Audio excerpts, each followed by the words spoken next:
This is Hidden Killers Week in Review. A look back at the most prolific stories of the week. Welcome to the podcast. If you'd like to listen to an ad-free version of this episode and all of our episodes, then search True Crime Today Premium Plus on Apple Podcasts and press subscribe. That's our premium channel where all of our ad-free and advanced episodes live, all in one place. True Crime Today Premium Plus. Search it on Apple Podcasts and press subscribe. Even try it for 3 days free. Some secrets are kept in the basement, others in the morgue. Welcome to Hidden Killers with Tony Brueski, featuring defense attorney and host of the podcast, Defense Diaries, Bob Motta. Richard Allen, accused of and convicted of being the Delphi murderer now, taking the lives of those two little girls in Delphi, Indiana, back in 2017, right? Horrible story, horrible case. We all watched it play out. You watched it play out in the courtroom. Where do we go from here? Because we always were kind of saying, Richard Allen, maybe he has that get a new trial free card. How shiny does that card look going forward, Bob? It's tough to tell. And really with the ultimate issue. So, I mean, the next step is either they're going to file a post-trial motion, which is the equivalent of seeking a new trial. That'll be denied by Gull. Mm-hmm. After that's done, they'll file a notice of appeal.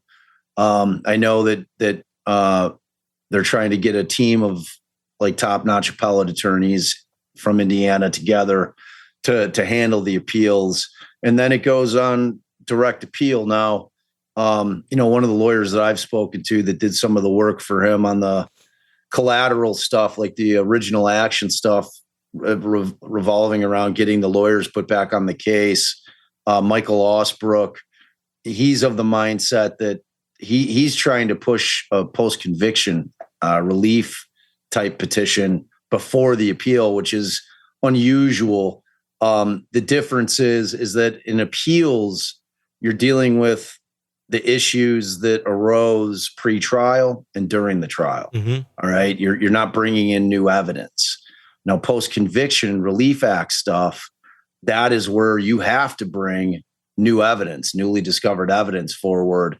So there are two very different mechanical petitions that are filed that do two very different things. So with the appellate side of it, you're going to have this issue. Did Gull rule improperly on various motions? Did she rule improperly, keeping the third-party culprit stuff out? Mm-hmm. Did she infringe upon his right to a speedy trial, his right to a fair trial by removing his attorneys in the middle of it? Was that cured by them being reinstated? So it's like you've got all these different issues. What were his due process rights violated by way of them putting him in a prison via a safekeeping order that was a hearing that took place prior to him having counsel and without him being present in the courtroom? The things that happened in this case are crazy. Yeah. So ultimately, all of those things that we know do not sit well with the Constitution are going to be weighed against these confessions. Yeah. Okay. So that's ultimately what the issue is going to be. The other issue for the appellate lawyers is how do they attack the confessions? They filed their motion to suppress those confessions, but it was kind of like an umbrella type motion, like a catch-all, like where they weren't specifically saying, okay, we're trying to exclude this confession because Monica Walla was, the written confession in her hand, who, was his treating psychologist, who has been shown to have been investigating into the Delphi case prior to and during her treatment of Richard Allen. Like, we're looking to say that one is involuntary, or that it was coerced, or that it's not even his words.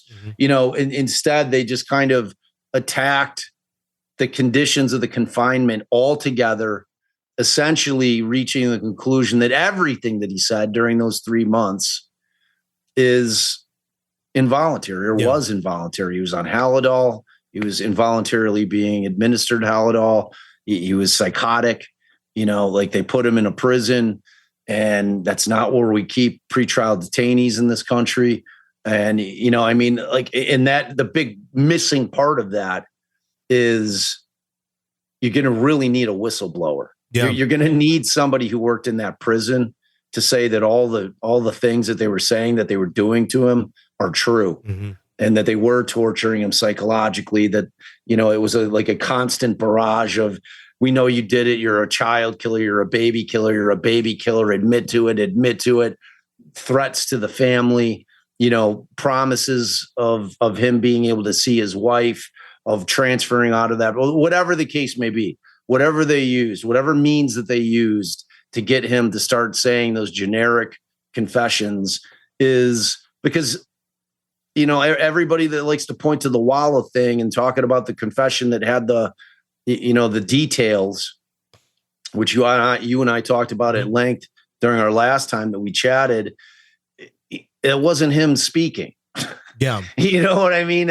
That's a problem in this situation. If Monica Walla was on the up and up, I'd be more inclined to say, well, that's a problem. Sure. That's a real problem.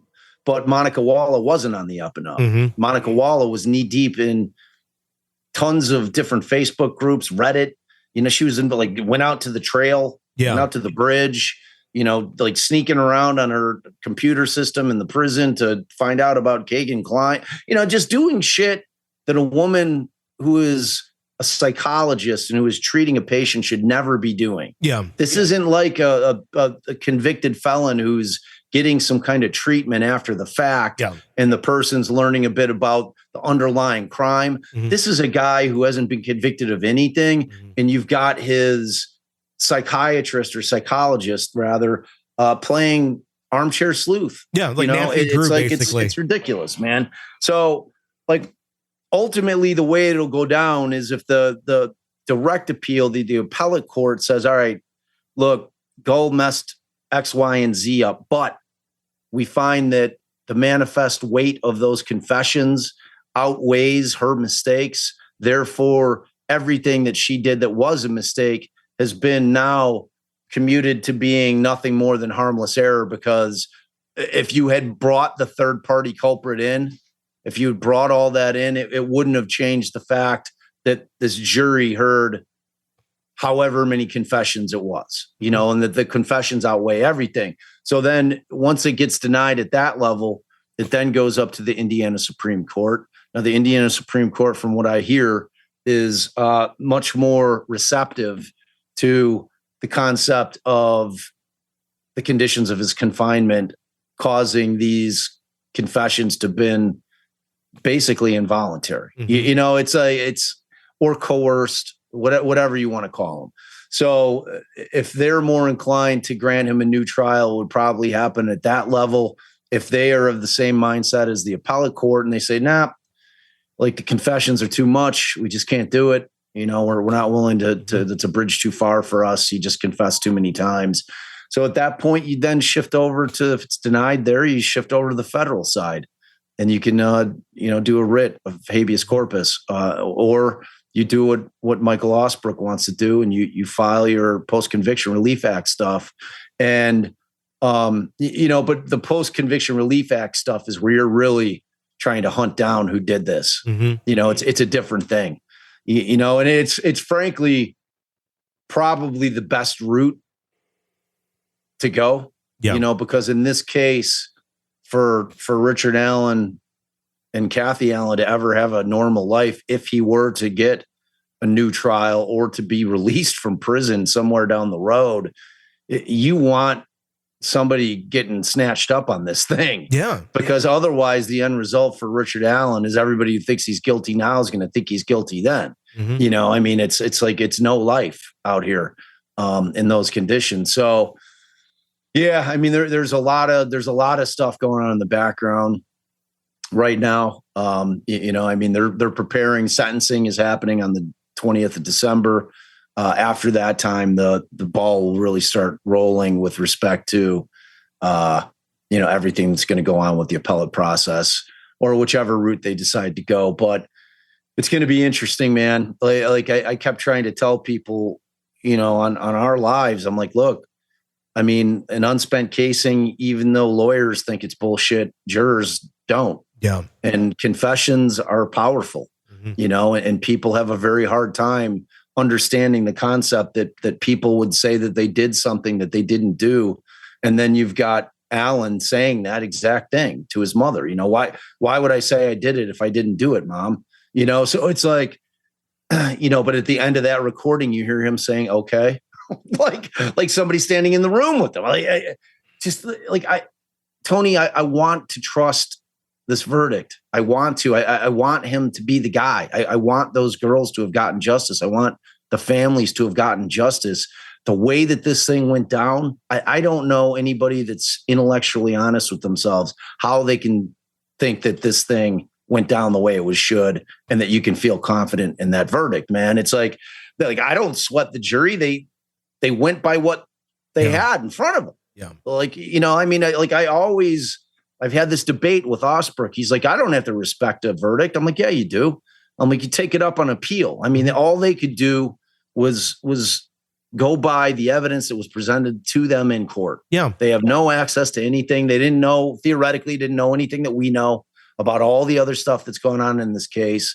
Now, they did know about the treatment in prison, but maybe at the end of the day, I can't wait for the 20th to come and go, because I am desperately hoping that some of these jurors are going to come out and start talking about what it was. Welcome to the podcast. If you'd like to listen to an ad-free version of this episode and all of our episodes, then search True Crime Today Premium Plus on Apple Podcasts and press subscribe. That's our premium channel where all of our ad-free and advanced episodes live, all in one place. True Crime Today Premium Plus. Search it on Apple Podcasts and press subscribe. Even try it for 3 days free.